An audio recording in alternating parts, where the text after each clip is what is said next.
آپ میری گزار جی جناب، آپ میری وہ کیا حال چال ہے سر بھائی سعید صاحب؟ میری گزارش سن لیں. کیوں خوش ہو رہے ہیں آپ بیٹھے الحمدللہ. بیٹھے؟ علیہ بھائی کیسے ہیں آپ؟ ٹھیک ہیں. اللہ کا احسان ہے بھائی.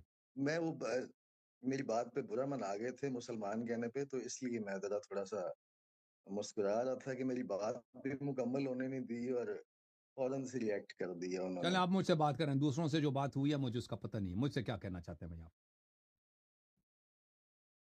اچھا علیہ بھائی، میں ایسا ہے کہ الحمدللہ ثم الحمدللہ اپنے پورے خاندان میں واحد ایسا فرد ہوں جس نے شاید 7ویں 8ویں جماعت سے ہی کوشش کرنا شروع کر دی تھی فقہ اہل بیت کے متعلق جاننے ماشاء کی اللہ، اور پرکھنے کی.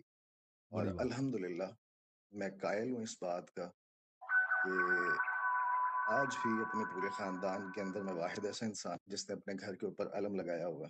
ماشاء اللہ، لیکن میں آپ کی گفتگو سنتا رہتا ہوں، کچھ ماشاء اللہ. سوالات ہیں میرے.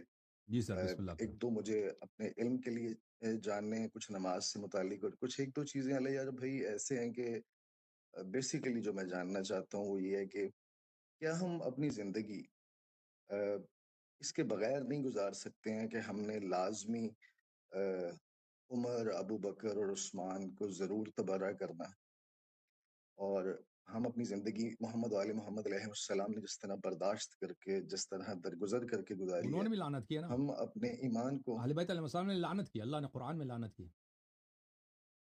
دیکھیں، بالکل کیا ہے. ہاں ہاں، بالکل کیا. تو میں ان کی اس سنت بات ہے. پہ یقین ہوں، اور رسول اللہ صلی اللہ علیہ وسلم نے لعنت کی. میں خود تو دیکھیں، برے کو برا سمجھنا آپ نہیں کر سکتے، آپ شیعہ نہیں ہو سکتے نا. اگر آپ کہتے ہیں ابو بکر عمر اچھے ہیں، امام علی علیہ نہیں نہیں السلام نہیں بھی نہیں اچھے ہیں، نہیں نہیں تو پھر ان کی میں نہیں خلافت کی نہیں نہیں تشریح نہیں ہوگی نا. دیکھیں، میں نے اچھی برے کی تو بات ہی نہیں کی ہوں. سر. میں نے اچھی اگر برے کی ان کو بات ہی برا نہیں کی مانتے کہ میں ہیں، آج بھی دیکھیں اگر ان معاویہ کو پہ آپ برا برملا. مانتے ہیں، میں اگر ان کو آپ برملا. برا مانتے ہیں نا، اگر ان کو آپ برا مانتے ہیں تو اپنے بچوں کو سکھانا پڑے گا، صحیح عقیدہ سکھانا پڑے گا کہ وہ خلیفہ نہیں تھے، انہوں نے غصب کیا.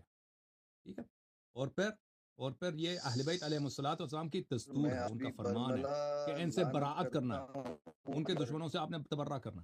میں سر بالکل میں بنو امیہ پہ لعنت کرتا ہوں، میں تو کیوں کرتے ہیں؟ معاویہ پہ بالکل کیوں؟ لعنت کرتا ہوں، میں دن رات کرتا ہوں. میں صرف یہ جاننا چاہتا ہوں تو جہاں کس پہ معیار ہم پہ نے ضرور وہ بھائی کس اختلافی معیار پر؟ مسائل بھی معاویہ ہیں. پہ کرتے ہیں، ابو بکر عمر پہ نہیں کریں گے بھائی، کس معیار پر؟ نہیں نہیں، مطلب میں یہ سوچتا ہوں کہ کہیں نہ کہیں جا کے جناب علی علیہ السلام کی ان 3 خلفاء کے دور کی خاموشی کا مقصد کیا تھا؟ دین وہ کو تلوار بچانا، نہیں اٹھایا نا، تلوار اپنے نہیں ہاتھوں اٹھایا سے کیونکہ شزا نہ بکھرنے دینا، ہم، میں آپ کو بتاتا ہوں، تاکہ امیر اپنے المؤمنین ہاتھوں علیہ سے